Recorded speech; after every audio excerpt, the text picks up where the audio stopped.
Astaghfirullah. Al-Fatihah habibina wa syafiina Rasulullah alhamdulillah wa alimin wa bitalib wa fatimah zahra wa lasan muslim nazala sahabi Rasulullah sallallahu alaihi wasallam wa liatul bayt sunna mahajil Allah Ahmad bin Isa walau zal fikil muqaddaman bal ali bali wa syekh Abu Bakar bin Salim wal Habib Abdullah bin Ali bin Muhammad al-Haddad al-Azhar min syafi wa والحبيب ربي موسى الهند والحبيب محسن علي الهند والغوص لمفرج من ساداتنا أبي علي وأوصل مفروعهم سمير الشيخ محمد الرشيد البجري مولا كان محسن عبد الغني مولا سقنبل أن الله يولي درجات في الجنة ويكثر مثوبات معيد من بركاتهم وأسرارهم وأنوارهم وعلومهم وفاتهم في الدين والدنيا والآخرة على هذه نية وكل نية صالحة وإلى حضرة النبي محمد صلى الله عليه وآله وصحبه وسلم.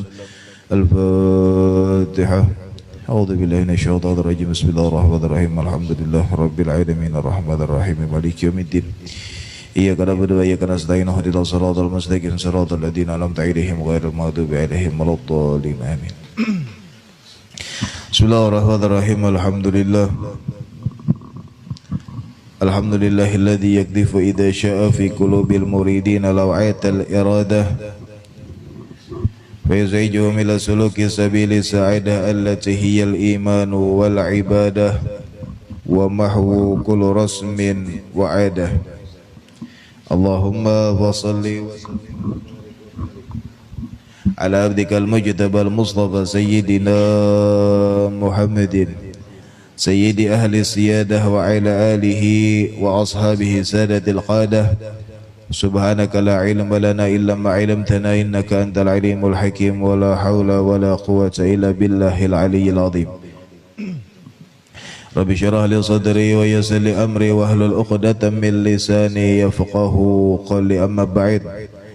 Alhamdulillah, puji syukur kehadirat Allah Subhanahu wa taala yang terus memberikan kepada kita nikmat dan karunia-Nya, sehingganya berkat karunia dan nikmat yang Allah berikan kepada kita, kita bisa bersama-sama duduk di sini untuk bersama-sama silaturahmi dan menambah keilmuan kita yang mudah-mudahan ini kita bisa amalkan dalam keseharian kita, sehingganya ini kelak bisa menjadi saksi di hadapan Allah Subhanahu wa taala dan menjadi pemberat timbangan kebaikan kita di hadapan Allah Subhanahu wa taala. Amin ya rabbal alamin.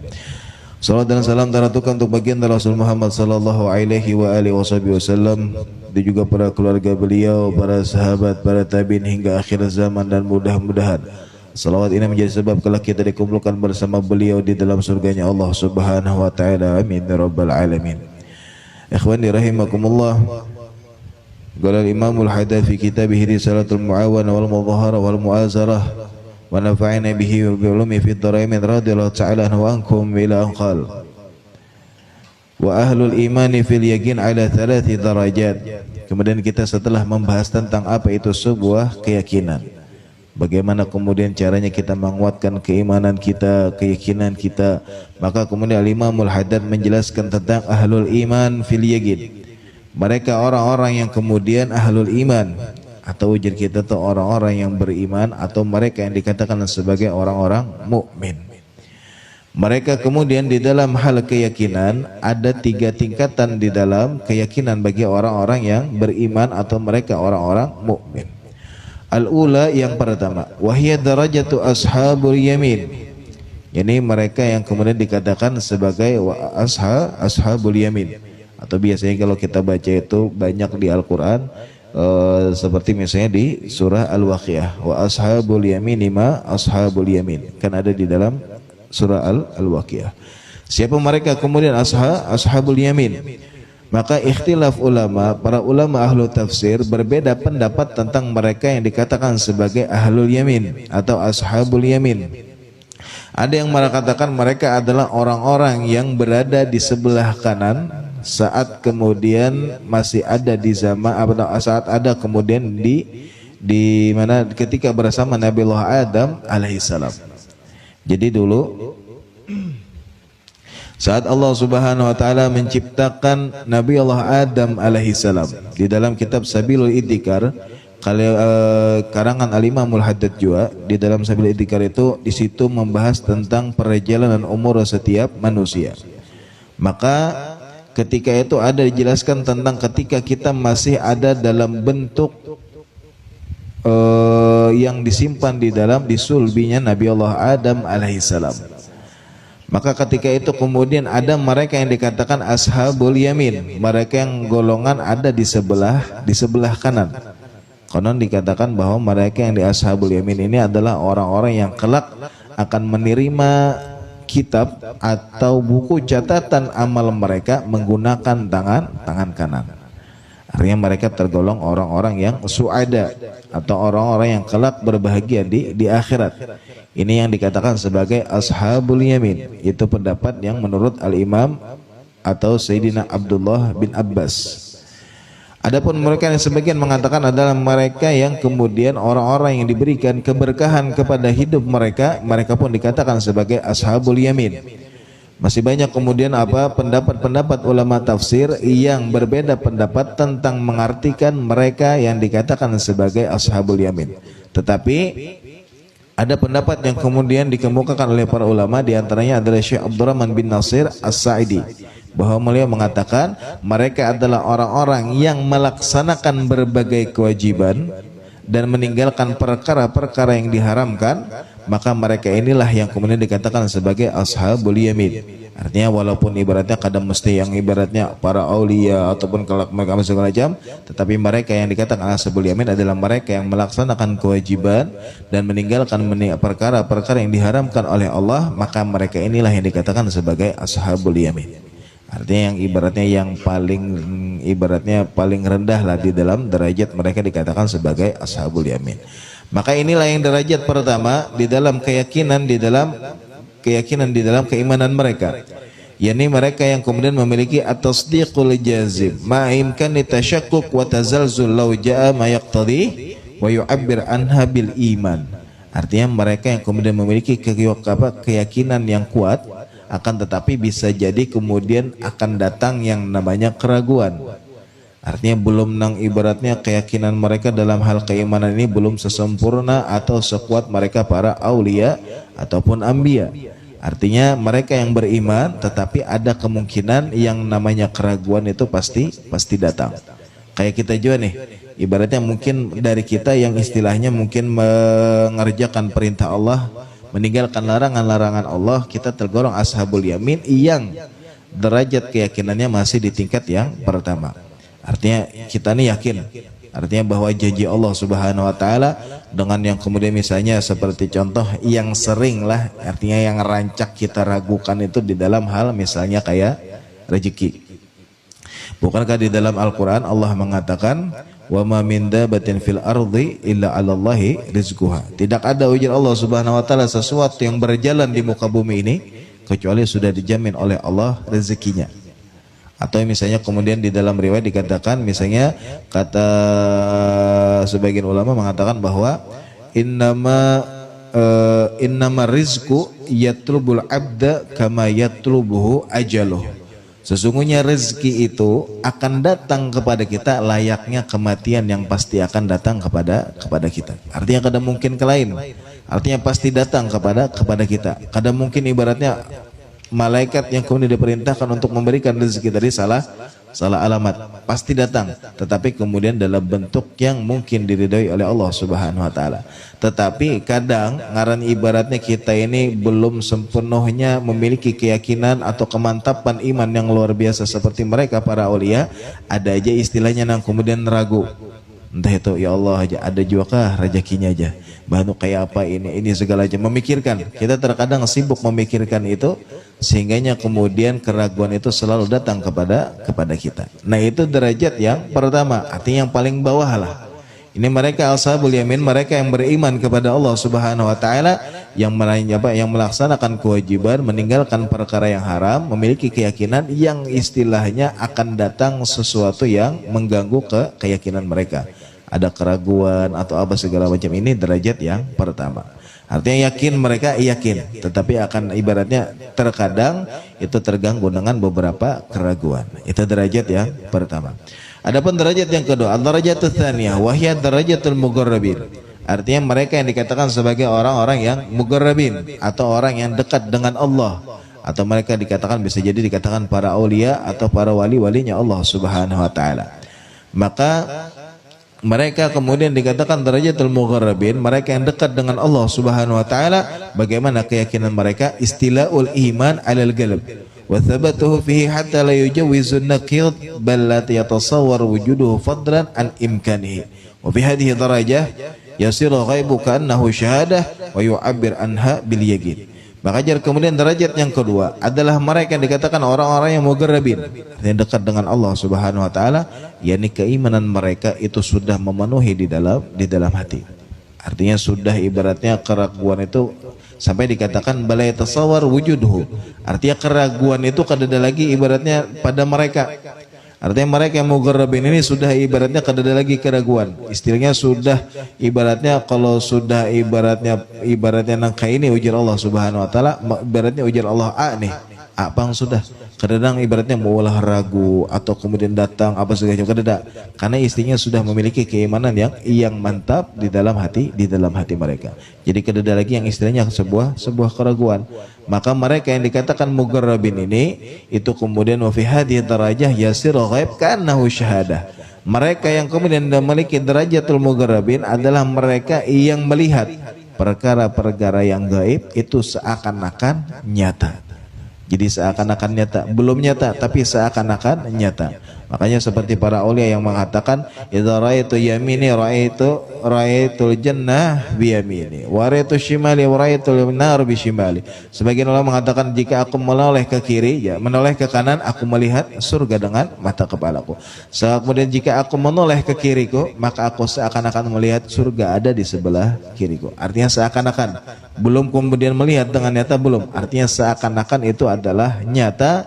Artinya mereka yang melakukan hal-hal yang baik itu ganjarannya pasti surga, dan mereka yang melakukan hal-hal yang buruk diberi ganjaran di dalam neraka. Naudzubillah waliyadzubillah. Mereka melihat itu seakan-akan itu nyata, tapi belum nyata. Itu derajat yang kedua. Mereka mugharrabin atau mereka yang dekat dengan Allah, atau ujar kita itu para aulia atau para wali-walinya Allah Subhanahu wa taala. Kemudian yang terakhir derajat yang paling tinggi, derajatul tsalitsah. Wahya darajatun nabiyyin wa kumal warathatihim. Ini mereka yang kemudian dikatakan sebagai para anbiya.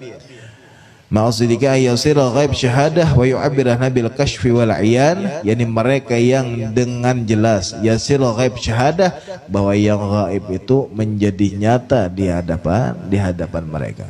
Sering kita mendengar kemudian para anbiya yang kemudian seperti contoh aja yang jelas kemudian diceritakan oleh baginda Rasulullah SAW ketika beliau di Isra Mi'rajkan oleh Allah Subhanahu wa taala. Bagaimana kemudian baginda Rasul bercerita tentang surga, bagaimana baginda Rasul kemudian bercerita tentang neraka, bagaimana baginda Rasul kemudian bercerita tentang mereka yang diazab karena ini, diazab karena itu, atau mereka yang diberikan kenikmatan karena ini dan segala macam. Itu menjadi nyata di hadapan baginda Rasulullah SAW karena memiliki keimanan yang luar biasa di dalam ibaratnya keyakinan yang luar biasa di dalam keimanan mereka. Yang inilah derajat yang paling tinggi, yakni mereka para anbiya. Maka wa baina ahli kulli darajah fi darajatihim tafawut ba'id wa kullu fadil wal ba'du afdal wa dzalika fadlu yudhi may yasha wallahu dzul fadlil azim. Maka kata Al-Imamul Haddad, dari satu derajat dengan derajat lain itu perbedaannya adalah perbedaan yang jauh luar biasa, sehingganya Allah Subhanahu wa taala memberikan keutamaan bagi mereka yang dihendaki oleh Allah Subhanahu wa taala. Kemudian faslun, kita masuk ke bab yang selanjutnya. Wa alaika ya akhi bi islahin niyyah wa ikhlasiha wa tafaqqudiha wa tafakkur fiha qabla dukhuli fil amal fa innaha asasul amal wal a'malu tabi'atun laha husnan wa qubhan wa sihhatan wa fasadan. Maka di dalam bab ini Al-Imamul Haddad menyinggung tentang perkara yang sangat penting, yakni tentang sebuah niat. Maka Imam Al-Haddad mengatakan wa alaika ya akhi, dan hendaklah engkau wahai saudaraku bi islahin niyyah, yakni kemudian meluruskan niat atau ibaratnya membujurkan niat, ujar kita tuh. Wa ikhlas, ya, kemudian bujur-bujur, kemudian di dalam niat kita harus ikhlas. Wa tafaqqudiha, kemudian watafakkur, kemudian kita memeriksa dan memikirkan niat kita tadi qabla dukhuli fil amal, sebelum kita mengerjakan amal. Artinya sebelum kita mengerjakan segala sesuatu, baik itu amal baik ataupun ibadah ataupun hal apa aja nih, sebelum kita melakukan sesuatu, maka kata Al-Imamul Haddad terlebih dahulu kita harus kemudian mengatur niat, memujudkan niat ujar Imamul Haddad, kemudian bagaimana mengikhlaskan inya, kemudian bagaimana kita terus memeriksanya, kemudian memikirkan apakah kita sudah benar di dalam niat kita. Karena pentingnya amal tadi, karena pentingnya niat itu kata Imam Haddad, fa innaha asasul amal. Sebab yang namanya niat itu adalah pondasi di dalam amal kita. Karena wal amalu tabi'atun laha husnan wa qubhan wa sihatan. Sesungguhnya amal itu tergantung kepada niatnya.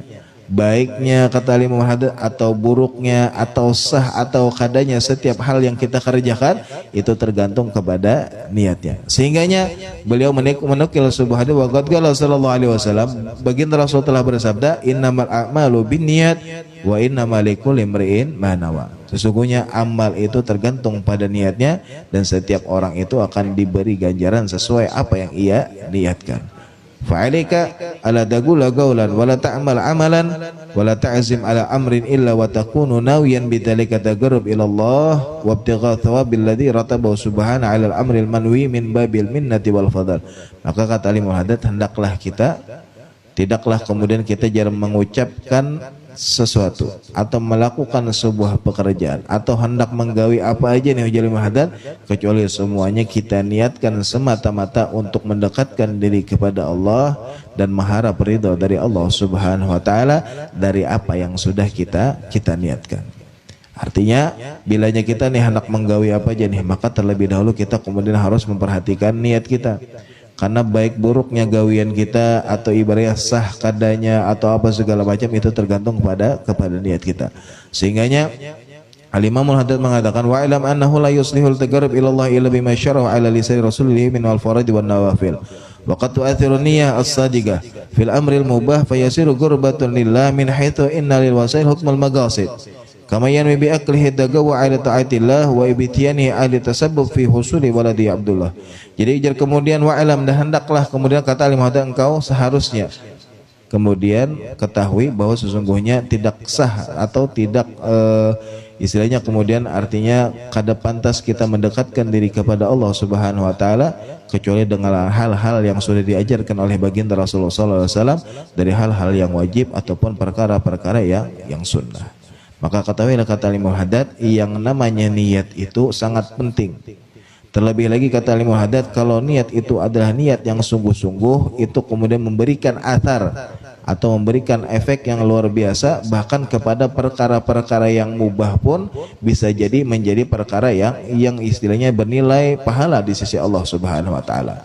Seperti contoh kata Imam Haddad, seseorang yang makan tetapi jar kemudian niat makannya tadi at-tagawi ala taatillah, makannya tadi niat untuk supaya kuat di dalam berbuat taat kepada Allah atau beribadah kepada Allah Subhanahu wa taala.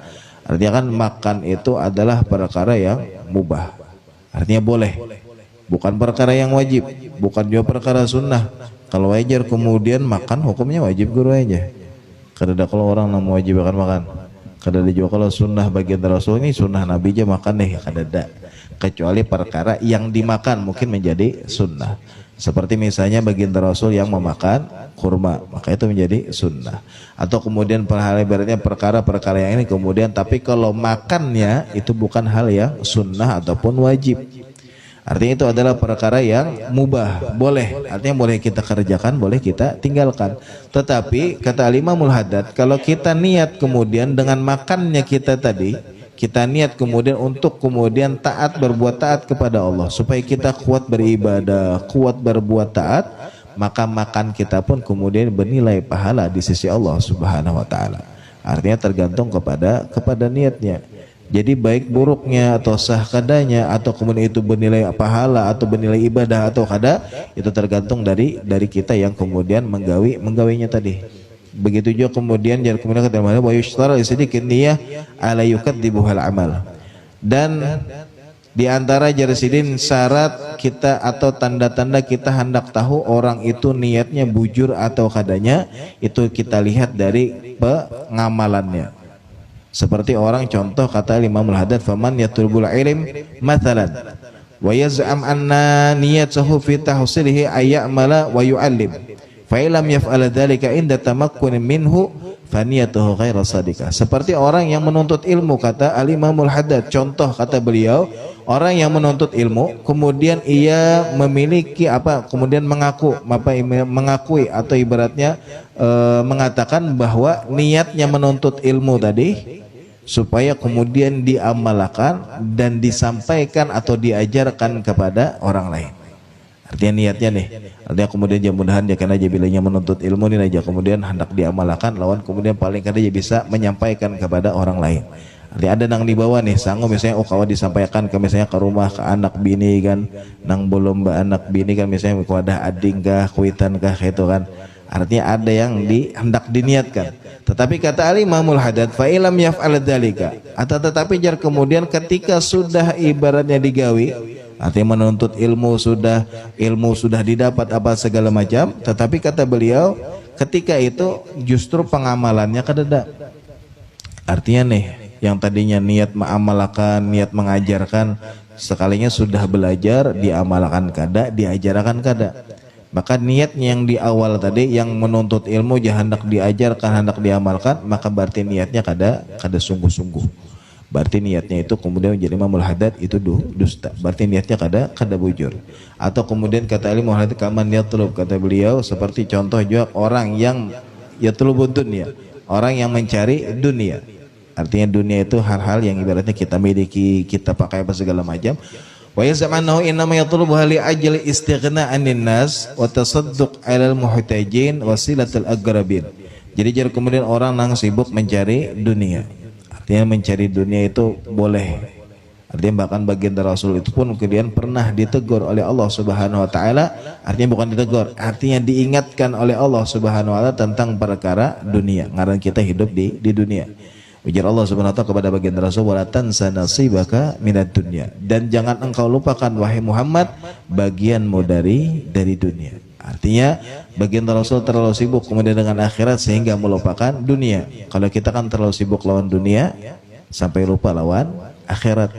Kebalikan dari baginda Rasul. Maka kemudian baginda Rasul sampai diingatkan oleh Allah Subhanahu wa taala, tansa nasibaka minad dunya. Jangan lupa dengan bagianmu selama ada di dunia wahai Muhammad, ujar Allah Subhanahu wa taala. Maka yang diperbolehkan itu mencari dunia. Memiliki dunia itu kada apa-apa. Yang kada boleh itu mencintai dunia. Makanya kan Syekh Abdul Qadir Jailani mengatakan ij'alid dunya fi yadik wa la taj'al ala qalbi. Kata Syekh Abdul Qadir Jailani, jadikanlah dunia itu di tanganmu. Jangan jadikan dunia itu di dalam hatimu. Dari mana kita tahu dunia itu ada di tangan atau kada? Kita lihat ibaratnya kita lihat orang-orang yang memiliki dunia lah istilahnya. Artinya dunia itu yang ibaratnya yang dipakai, yang digunakan apa segala macam. Bilanya orang itulah kehilangan atau diambil darinya apa yang ia miliki, bilanya ia tuh merasa kehilangan atau sedih lah istilahnya nih, sedih, kepikiran apa segala macam, berarti dunia itu ada di dalam hati. Tetapi bilanya kemudian hati, bilanya ia kehilangan atau apa segala macam, dia kada sedih kada apa, berarti dunia itu ada di tangannya. Seperti mereka para aulia yang kemudian mereka mengatakan seandainya saat ini juga Allah ambil dariku apa yang aku miliki, bahkan harta, rumah, semuanya tidak bergerak, kemudian sehelai rambut pun tidak bergerak dari tubuhku, ujar mereka para aulia. Artinya saking mereka kemudian kada cinta kepada dunia. Jadi boleh kita kemudian memiliki dunia, yang kada boleh itu kemudian cinta kepada dunia. Bahkan Al-Imam Al-Baqihil Muqaddam mengajarkan kita satu doa. Ujar beliau di dalam doa yang diajarkan oleh beliau, Allahumma a'inna ala dinina bidunya wa ala dunya bittaqwa. Ya Allah, Allahumma a'inna ala dinina bidunya. Ya Allah, bantulah kami dalam perkara agama kami itu dengan dunia. Artinya apa? Artinya ketika kita kemudian memiliki dunia, kita itu kada berharap kepada orang lain. Kemudian kita bisa menghidupkan istilahnya agama yang kita miliki. Kita bantu kemudian syiar Allah Subhanahu wa taala, baik itu kemudian kita sedekahkan apa segala macam, tetapi kata Al-Baqihil Muqaddam kada lupa sini ketika meminta dunia wa ala dunya bittaqwa, dan ketika kami memiliki dunia bantulah kemudian agar kami terus bertakwa kepada Engkau wahai Allah Subhanahu wa taala. Artinya tetap kemudian dengan takwa. Kalau kita memiliki dunia tapi tidak ada takwa, lalu makanya kita kemudian dunia itu kemana-mana, habisnya kemana, dibelanjakan kemana itu kada tahu. Tapi kalau kita memiliki takwa di dalam diri kita, dunia yang kita miliki pun itu akan kita belanjakan kepada hal-hal yang diridhoi oleh Allah Subhanahu wa taala. Makanya kemudian Imamul Haddad mengajarkan seperti orang yang mencari dunia, kata Al-Imamul Haddad. Di awal inya mengatakan bahwa inya mencari dunia tadi supaya jar kemudian li ajli istighna anin nas, supaya kada meminta-minta lawan orang. Karena bilanya orang itulah kekurangan sedikit banyak kemudian pasti bisa jadi meminta-minta kepada orang lain. Maka jar kemudian orang yang mencari dunia tadi jar supaya kada minta-minta lawan orang. Kemudian jabilanya berisi dunia aja hendak bersedekah kepada orang yang memerlukan. Kemudian supaya jar kemudian bisa menyambung silaturahmi kepada keluarga nih, bisa memberi, bisa apa, berhadiah apa segala macam. Niatnya di awal. Biasanya di awal rata-rata kemudian niatnya baik. Oh bilanya bisi dunia aja hendak sedekah, oh hendak umroh aja, hendak haji, hendak ini apa segala macam nih, niatnya di awal. Maka kata Ali Muhammad, kalau kita hendak tahu niatnya itu bujur-bujur atau kada, maka lihatlah ketikanya sudah memiliki dunia. Bilanya inya sudah memiliki dunia, apa yang diniatkannya tadi digawe, dari yang hendak sedekah, dari yang kemudian menyambung silaturahmi, dari yang hendak menyumbang, hendak ini segala macam, bilanya itu digawe kata Imamul Haddad, maka niatnya di awal itu berarti niat yang sungguh-sungguh. Akan tetapi kata Imam Haddad, bilanya ini tuh kada menggawe, artinya nih bersedekah kada, kemudian silaturahmi kada jua, kemudian berbuat baik kada jua, menyumbang apa kada jua, yang niatnya di awal, maka itu berarti niatnya adalah niat yang dusta. Artinya kada bujur nih niatnya. Maka bagaimana kita kemudian Imam Haddad bujur benar, bujur kemudian sebelum kita melakukan segala sesuatu, maka kita kemudian harus membujurkan niat kita. Sehingganya kemudian jika dikatakan di dalam sebuah riwayat bahwa idza sadaqal azmu wadduha sabil, jika niat kita sungguh-sungguh maka wadduha sabil, maka jalannya akan terbuka lebar. Niat kita nih sudah di awal niatnya sudah sungguh-sungguh nih, pasti kemudian akan Allah mudahkan jalannya. Jadi bilanya kita tuh niat kemudian jalannya sedikit mungkin ada istilahnya ngalih nih, kita hendak mendapatkannya tadi, maka bisa jadi mungkin ada yang salah di dalam niat kita. Kemudian Imam Haddad mengatakan wa niyatul la tu'athir fil ma'asi syai'an kama anna at-tathhir la athara lahu fi najsil 'ain faman wafaqa insanan 'ala ghaibati muslim wadda'a annahu yaqsidu bidzalika idkhali surur 'ala qalbihi fa huwa ahadul mughtabin wa man saqata 'anil amri bil ma'ruf wa nahyi 'anil munkar wadda'a annahu yanawi bi sukuti tawaqqu'an kasri qalbi mubashir fa huwa syarikuhu fil ithim. Maka kata Imamul Haddad, yang namanya niat itu, kalau tadilah kemudian di awal Imam Haddad menjelaskan tentang niat yang ibaratnya memiliki pengaruh kepada perkara-perkara yang mubah. Artinya perkara yang istilahnya mubah kayak makan kan, bila diniatkan supaya untuk kuat ibadah, maka itu makannya pun bernilai ibadah. Tetapi sebaliknya kata Imamul Haddad, kalau kemudian niatnya tadi terhadap maksiat itu kadada pengaruhnya sama sekali, walaupun ibaratnya gaweannya baik. Tetapi ibaratnya walaupun gaweannya baik tetapi niatnya kada baik, maka tetap itu kemudian dihitung sebagai sebuah maksiat. Seperti contoh kata Imam Haddad, orang yang kemudian wafaqa insanan ala ghaibati muslim wadda'a annahu yaqsi bidzalika idkhali surur ala qalbihi fa huwa ahadul muqtabin. Seperti contoh misalnya biasanya yang kemudian kata Imam Haddad, ada kita nih lagi duduk-duduk kejar sidin. Kemudian ada satu orang yang kedada, artinya di kekawanan kita lah, nang ibaratnya kita nang rancak duduk nih, entah itu duduk di mana kan biasanya ada nih kekawanan. Nah, kemudian mungkin ada seikung nang kada datang, lalu jar kemudian seikung kemudian memulai pandiran, lalu kemudian ibaratnya mulai berpandir, lalu kemudian biasanya jatuh kepada perkara ghibah. Artinya memandirakan orang nih, artinya ada nang dipandirakan. Tetapi jar kemudian nang dipandirakan tadi itu istilahnya niatnya tadi jar kemudian sekedar begayaan aja supaya nang lain ibaratnya ada hiburan apa segala macam. Maka jar kemudian itu bukan kemudian kita menghibur orang lain, tetapi kemudian tetap sama itu hukumnya dihukumi, kemudian dihukumi ghibah. Artinya sama aja kemudian ghibah. Walaupun ibaratnya istilahnya kita begayaan nih, maka itu tetap kemudian dihitung sebagai ghibah. Walaupun maka yang namanya ghibah itu adalah perkara ya yang benar.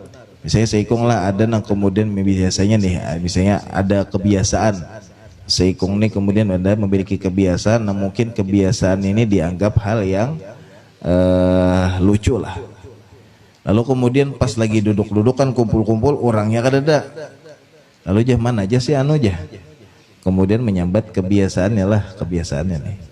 Niatnya kemudian mungkin hendak menghibur yang lain, tetapi kan kemudian kebiasaannya itu yang kemudian orangnya kadada, walaupun itu sudah kebiasaannya nih, tetap itu kemudian ajaran Imam Haddad nih, walaupun niatnya baik hendak membahagiakan atau menghibur yang lain, tetapi karena itu orangnya kadada, maka tetap dihukumnya sebagai ghibah. Tetap dihukumnya sebagai ghibah, menggibah orang lain nih, itu tetap sama kemudian ujar sidin.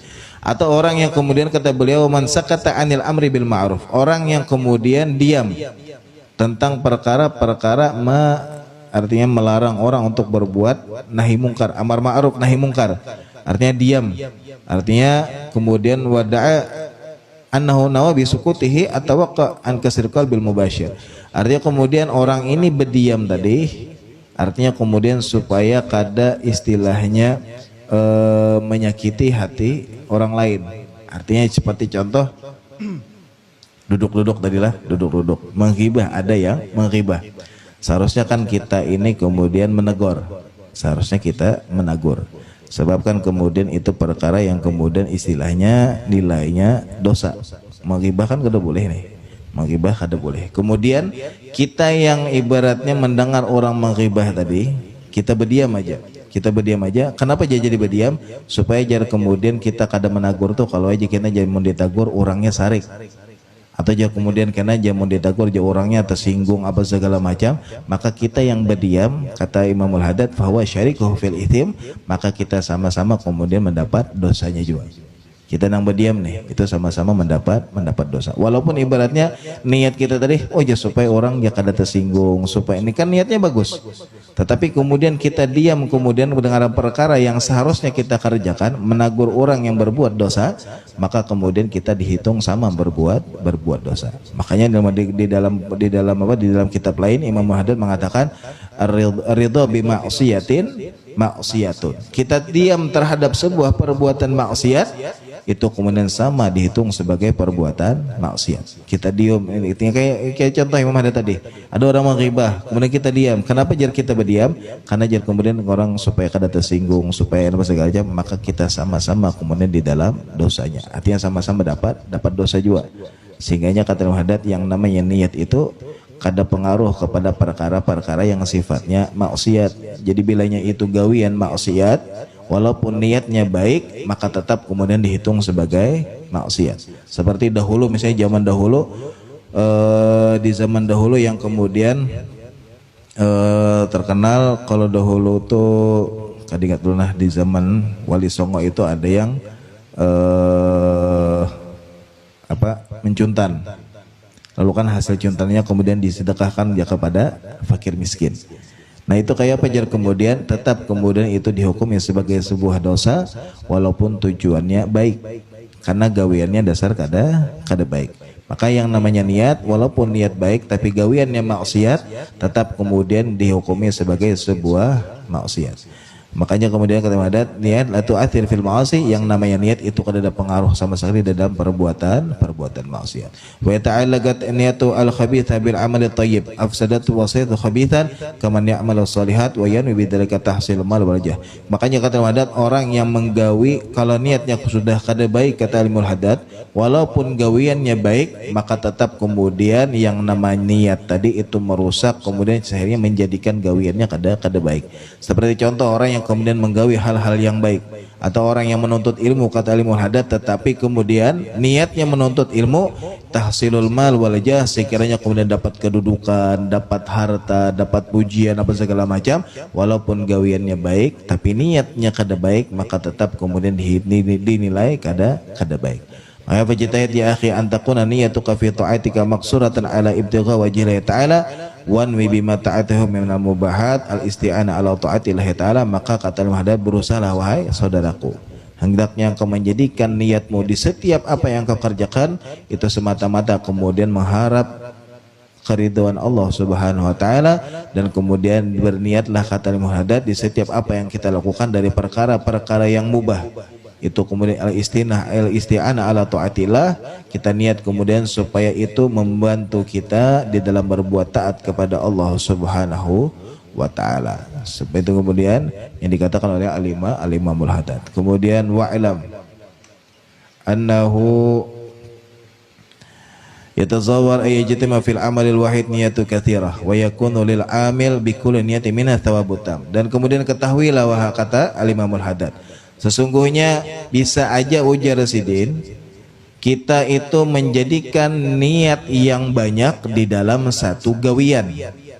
Wa yakunu lil amil bi kulli niyatin minha thawabun tam, dan bagi mereka yang mengerjakannya itu dapat pahala yang sempurna.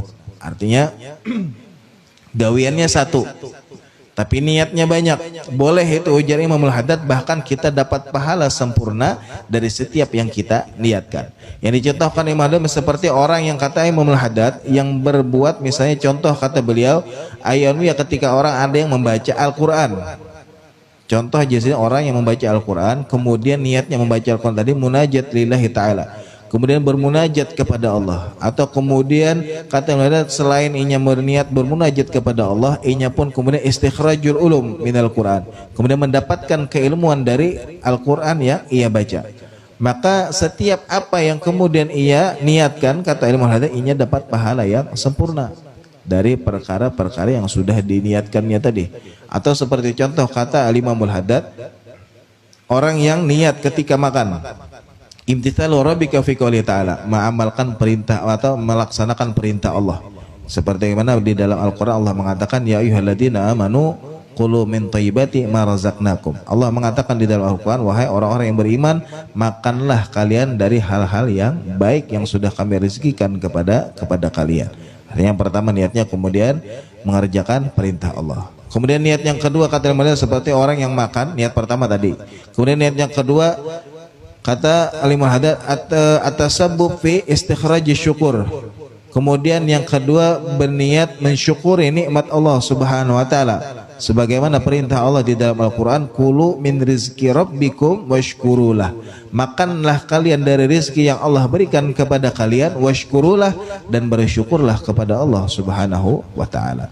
Kemudian niatnya kemudian selain makan kata Al-Haddad, di dalam niatnya kemudian niat supaya kuat di dalam beribadah.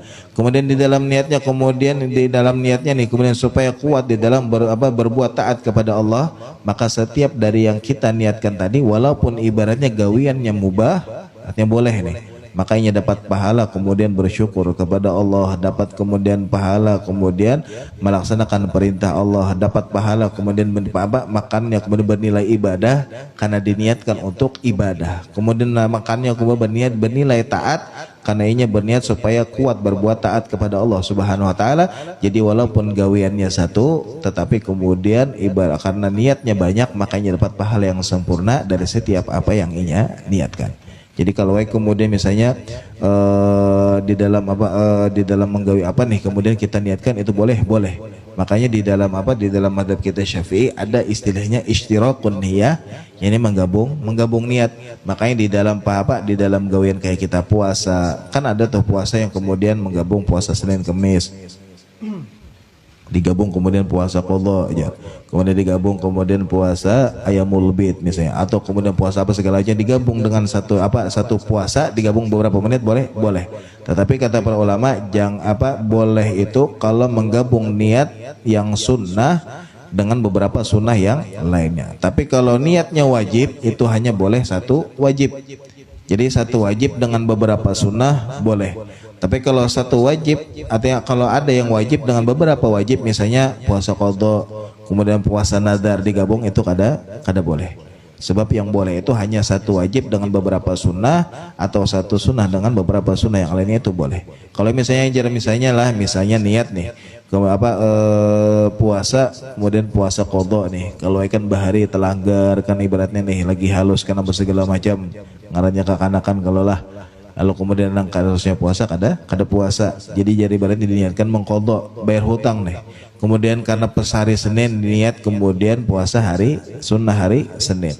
Kemudian ternyata hari Senin tadi pas kemudian tanggal 13 atau 14 atau 15 di bulan Hijriah, yang itu puasa sunnah Ayyamul Bid, maka diniatkan juga kemudian puasa sunnah Ayyamul Bid, makanya dapat 3 pahala puasa di dalam satu kali puasa. Dapat puasa qadha, dapat puasa sunnah Senin, dapat puasa Ayyamul Bid, ini kemudian pahala yang sempurna. Itu boleh. Tetapi satu wajib dengan beberapa sunnah. Tapi kalau niat misalnya puasa qadha, kemudian digabung dengan puasa nadar misalnya, atau kemudian puasa kafarah, digabung beberapa niat yang wajib di dalam satu gawian, itu kada boleh. Jadi yang boleh itu kemudian satu wajib dengan beberapa sunnah, atau beberapa sunnah dijadikan di satu, itu boleh. Tetapi kalau yang beberapa wajib itu kada boleh kemudian digawi di dalam satu amal, itu kada boleh. Nah itu yang kemudian yang namanya ishtirakun niyah, artinya menggabung niat. Atau kayak kita sembahyang sunnah misalnya, sembahyang kemudian misalnya rakaatul wudu misalnya, kemudian digabung kemudian sembahyang yang lain nih digabung, boleh, itu boleh. Tetapi ujar guru kita, salah satu guru kita mengatakan, Al-Hafidh mengatakan ini jersidin gawian orang koler. Sebab satu gawian beberapa niat. Maka bilanya kawa jasidin setiap niat itu satu gawian, itu lebih bagus. Artinya sembahyang rakatul wudu jasidin, kemudian misalnya sembahyang hajat atau sembahyang ini sembahyang khusus jasidin, setiap niat itu satu kali sembahyangnya, itu jasidin lebih bagus. Tetapi kalau misalnya di dalam keadaan kepepet, artinya terdesak nih, artinya mau misalnya waktunya misalnya terbatas segala macam, maka jasidin sesekali kada apa-apa. Artinya sesekali nih itu kada apa-apa, itu boleh jasidin. Tetapi kalau menjadi kebiasaan, yaitu jasidin gawian orang koler. Nah itu yang kemudian namanya ishtiraku niyah, itu diperbolehkan di dalam mazhab kita Syafi'i. Kemudian tuma ini nih tutlaqu wa yuradu biha ahadul ma'nain. Kemudian ada yang ditanyakan masalah niat ataupun yang lainnya.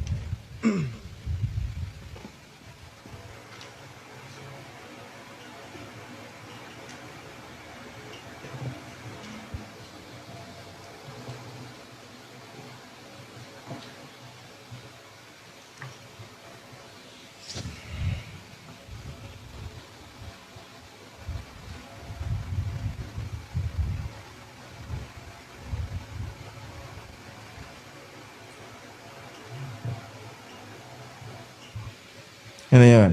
Sudah.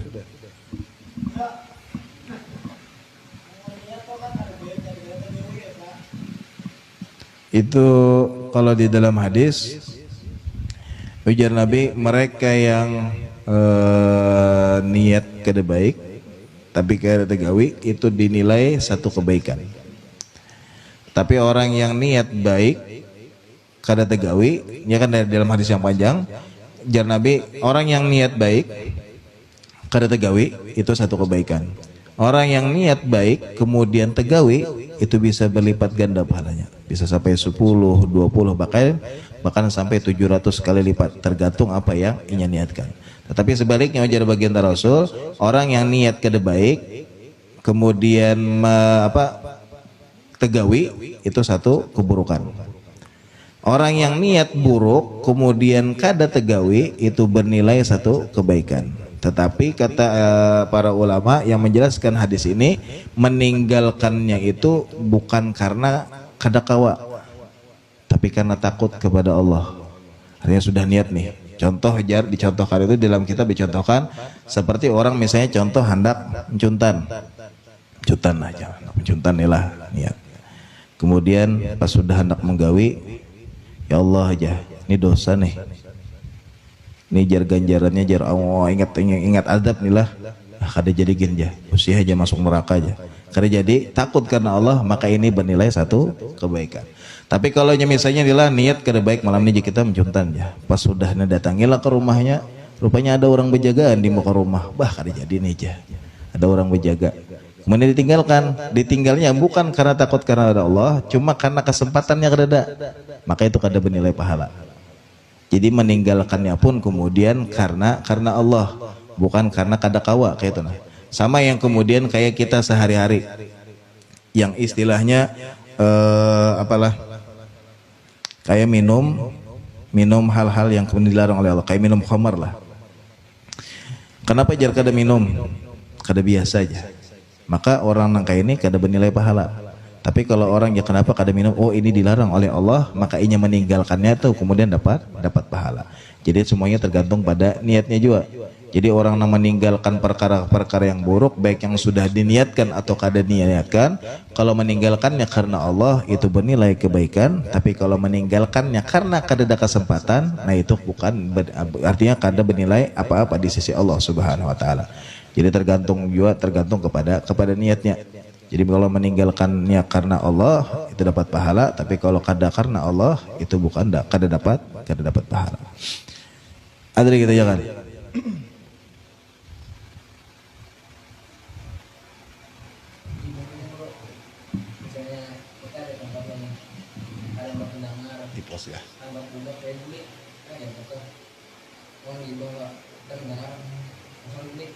Ya ada apa-apa.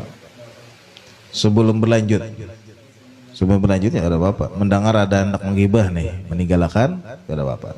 Tetapi kalau misalnya orang menggibah, kita kada dapat menggibah, tapi kita berdiam aja mendengarkan, itu sama. Di dalam kitab dikatakan as-sami kal kalim. Yang mendengar sama lawan yang bepandir. Bangun kayak itu gue bepandir sekalian ya. Itu double dosanya. Jadi yang mendengar walaupun ibaratnya kada bepandir nih.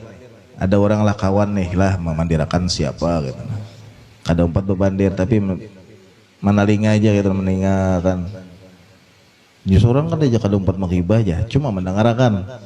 Maka jar kemudian asami kal kalim, yang mendengarkan sama lawan yang bepandir. Jadi sama-sama dapat dosa. Kalau kita kemudian kada kau menagur, istilahnya kita kada kau menagur, mending kita kemudian berjauh supaya kada dapat dosanya.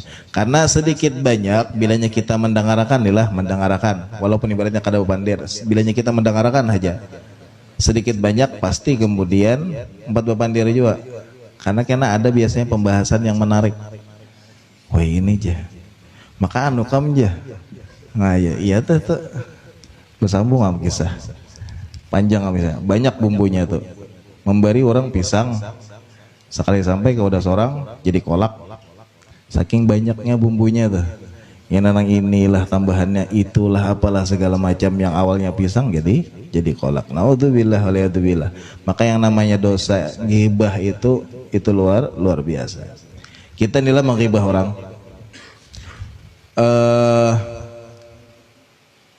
Dosa orang itu kita ambil. Kita nih menghibah orang loh. Dosa orang yang kita ghibah tuh, nah itu ditransfer ke wadah kita. Wah, ajar. Kemudian sudah habis dosanya ditransfer ke wadah kita, masih tersisa nih ghibahan nih belum habis lagi, maka kebaikan kita itu ditransfer kepada orang yang kita ghibah tadi. Sudahlah kemudian pahala seorang habis, dapat dosa orang pulang. Nah itu kemudian yang namanya ghibah. Itu yang namanya bahayanya yang namanya ghibah. Maka ghibah ini nikmatnya luar biasanya tuh. Duduk-duduk kan bepandir, ada kawan, bumbunya banyak biasanya. Nah itu kemudian yang namanya ghibah. Jadi yang mendengar sama dengan yang bepandir. Supaya terhindar kayak apa? Lebih baik kemudian kalau kita kada kau menegur, mending kita kemudian menjauh. Artinya bukan kita merasa lebih baik karena kita merasa bahwa kita kada kuat iman. Sedikit banyak kita pasti umpat jauh menghibah orang, daripada kita menghibah orang baik kita berjauh. Jadi jangan juga kita berjauh tuh merasa wah gue menghibah nih, jauh aja. Merasa lebih baik itu pun salah juga. Merasa lebih baik itu salah. Memperbaiki diri itu wajib. Memperbaiki diri itu wajib. Tetapi merasa diri kita lebih baik itu yang kada boleh. Sebab merasa itu yang namanya merasa itu sudah pasti kada baik. Makanya lihat jin atau lihat iblis. ketika ia mengatakan kepada Allah, ana khairun minhu, ya Allah, aku lebih baik daripada Adam. Di situ kemudian iblis merasa lebih baik daripada Nabi Allah Adam. Ketika yang namanya merasa lebih baik, itu sudah pasti kada baik. Makanya bilanya biar kita nih ibaratnya kemudian menjauh, jangan niat kemudian wah merasa lebih baik, jangan. Artinya kita merasa bahwa diri kita bukan orang yang kuat imannya, sehingga kita menjauh bukan karena apa, supaya kita kemudian menjauhi kita yang terjatuh kepada dosa itu. Jangan kita merasa lebih baik, jangan. Tetapi merasa kita justru bukan orang yang memiliki keimanan yang kuat, supaya kita kada umpat juga menggibah orang yang ada di gibah tadi. Nah itu. Ada lagi tanya kan?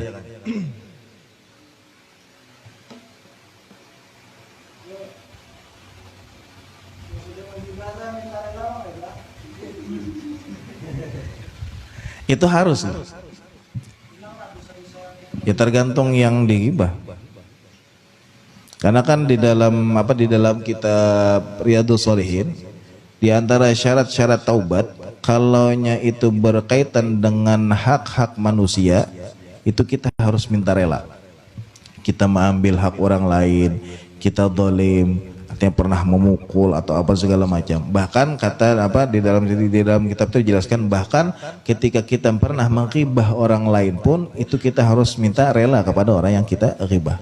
Sebagian ulama mengatakan harus wajib kalimat ghibah yang kita ucapkan tuh apa? Itu wajib jadi ucapkan. Oh, semalam aku menggibahi kamu aja. Kalimatnya jangan kayak gini. Itu sebagian ada yang mewajibkan. Tapi sebagian mengatakan bahwa cukup kita minta rela aja, minta rela lah aja. Semalam menghibah aja, itu boleh. Tapi bilanya orangnya rela, itu hanya kemudian diampuni dosa kita nih. Artinya syarat taubat kita diterima.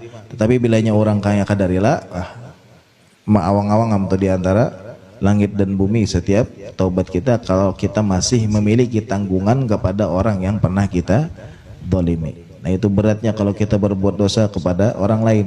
Kalau antara kita lawan Allah itu nyaman, kita tinggal taubat istighfar. Kalau kita niatnya bujur-bujur, maka insya Allah diterima oleh Allah Subhanahu Wa Taala. Tapi kalau berkaitan lawan manusia, kalau orangnya kada rela, maka bisa jadi kemudian taubat kita kada diterima oleh Allah Subhanahu Wa Taala. Naudzubillah waliyadzubillah, karena masih ada tanggungan dengan orang lain.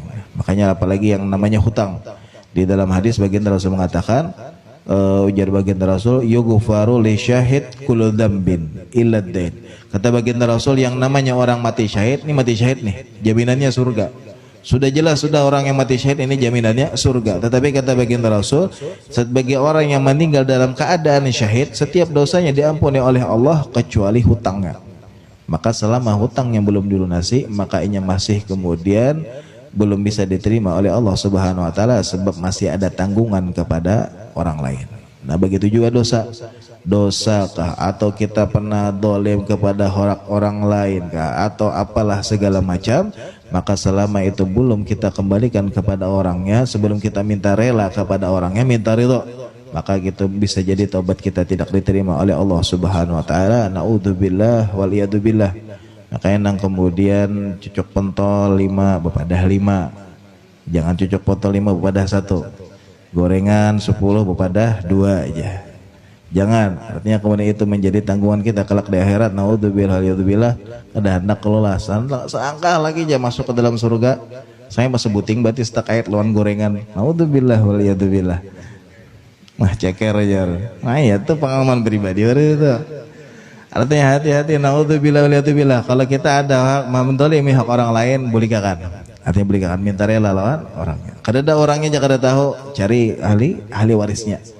Ahli warisnya kada dapat juga, kalau pindah kemana apa kada tahu, maka jar kemudian para ulama, kalau kita sudah berusaha nih mencari tahu apa segala macam kada dapat juga, maka boleh jar kemudian kita bersedekah dengan hal yang mungkin pernah kita zalim tadi, misalnya kayak pentol, misalnya gorengan lah tadi. Oh ya misalnya dahulu aja pernah zalim misalnya 10.000, maka niatkan dari 10.000 tadi kita sedekah, niatkan kepada orang yang pernah kita dolimi. Artinya setelah kita usaha mencari, jangan kemudian langsung ke bawah. Oh jadi baik sedekah aja sudah aja. Jangan. Artinya terlebih dulu kita minta rela kepada orang yang kita cari dulu sampai dapat. Kalau kadada hanya kemudian cara yang terakhir. Artinya minta rela nih. Itu yang bahayanya kalau kita ada sangkut paut lawan manusia. Sebab kalau mereka kada ridha, maka bisa jadi taubat kita tidak diterima oleh Allah. Naudzubillah waliyadzubillah. Ada yang kita urangkan?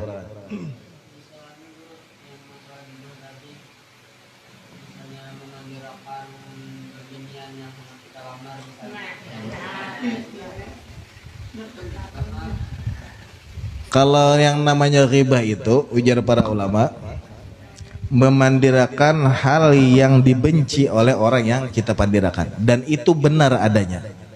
Kita nih memandirakan, misalnya memandirakan, contoh lah misalnya nih, memandirakan misalnya si A. Yang kita pandirakan dari A, si A ini mungkin sifatnya yang kurang baik atau gawiannya yang kurang baik, yang itu bujur. Oh ya, si A tuh kan ya ketujuan apa kantut ya sembarangan. Bujur itu bujur. Tetapi itu hal yang kalau kita pandirakan di hadapannya itu hal yang ia benci. Nah itu yang dikatakan sebagai perkara ghibah. Kalau kita memandirakan istilahnya kayak tadi mungkin ada yang hendak dihitbah lah, hendak dilamar nih. Itu kada masalah. Artinya kita perlu mencari tahu. Bahkan di dalam ngarannya ketika kita hendak melamar orang lain, artinya kita hendak khitbah nih. Artinya kita mencari tahu tentang orang yang mungkin hendak kita lamar atau orang yang melamar.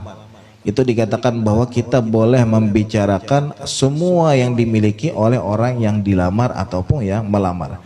Bahkan aibnya pun itu boleh kita buka. Karena ini tujuannya baik. Ya, tujuannya hendak kawin nih, hendak nikah kan segala macam. Lalu kemudian ada yang mencari tahu misalnya, hendak mencari tahu tentang si Binian nih, si Aloh misalnya. Si Allah tuh aja kayak begarang aja orangnya aja. Oh si Allah tuh aja kayak ini aja. Kayak ini aja orangnya kayak ini sifatnya kayak ini, kemudian kayak ini. Kemudian ya, inya ada satu aib. Aibnya tuh kayak ini aja. Nah ini boleh dibongkar, semuanya boleh dibongkar karena tujuannya baik.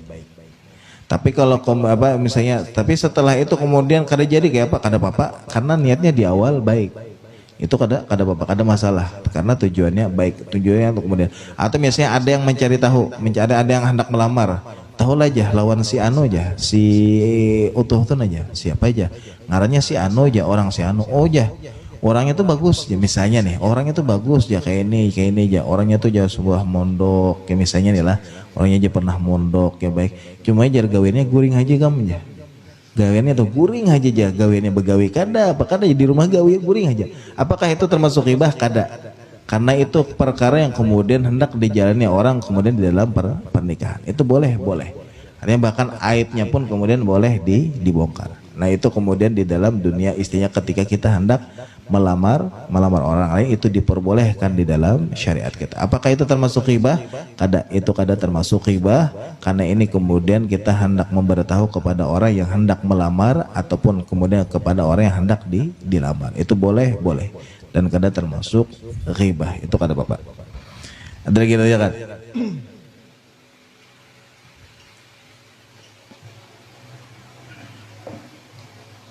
Sudah.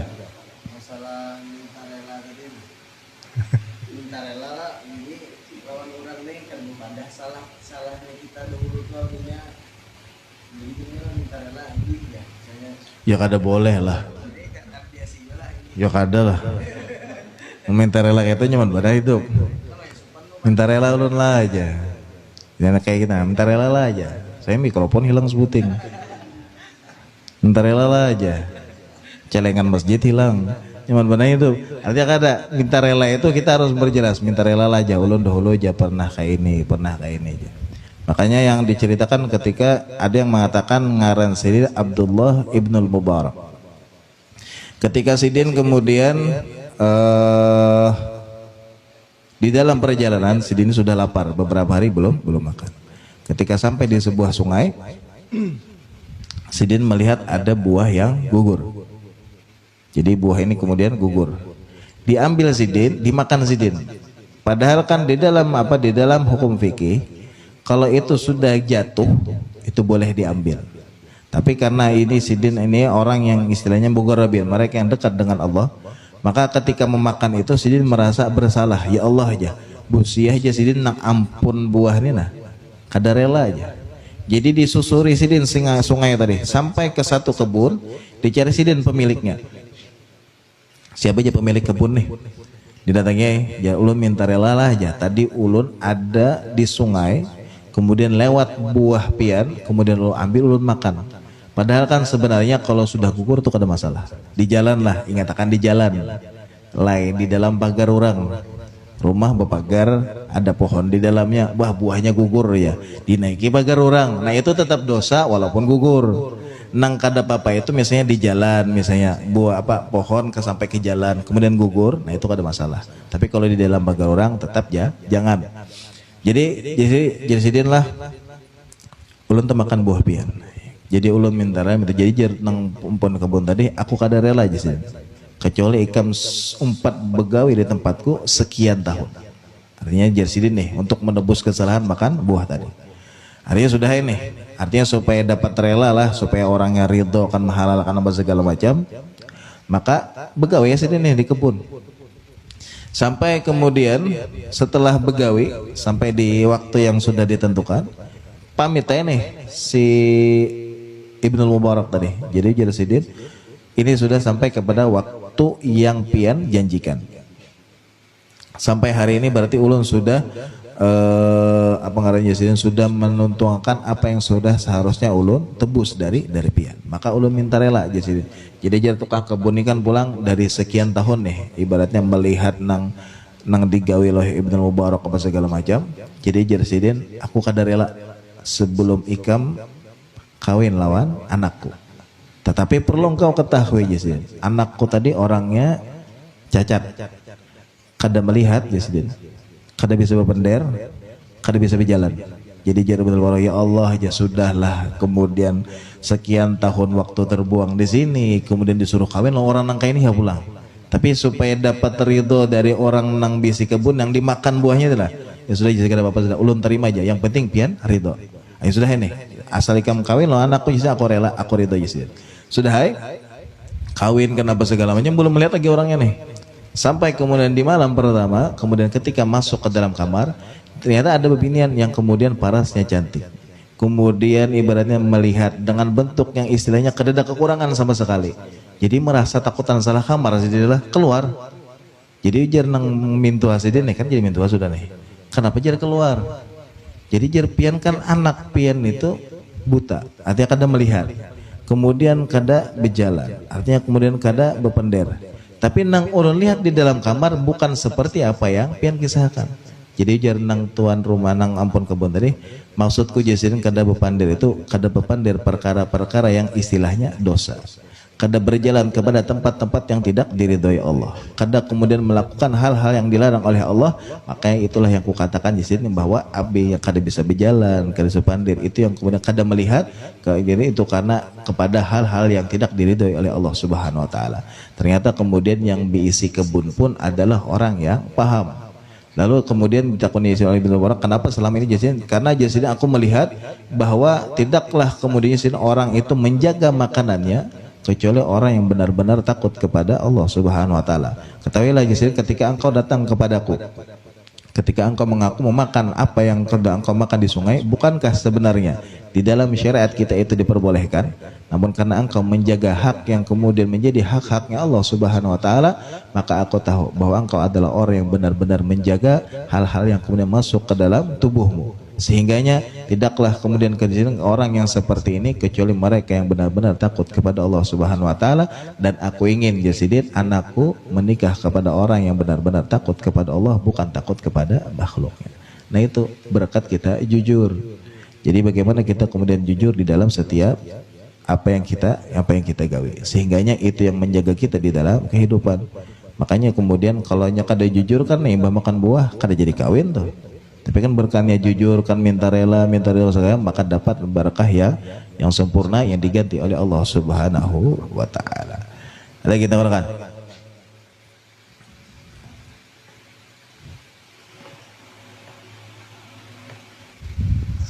Wallahu a'lam.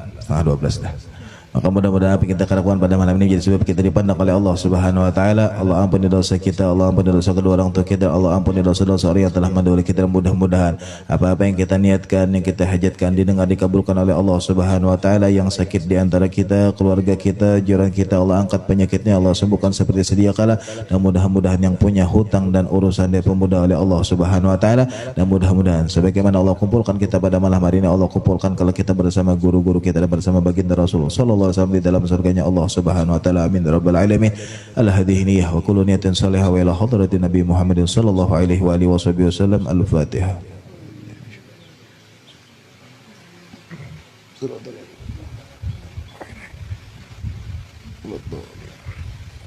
Bismillahirrahmanirrahim. Alhamdulillahirabbil alamin. Allahumma shalli wa sallim ala sayyidina Muhammadin wa ala ali sayyidina Muhammad.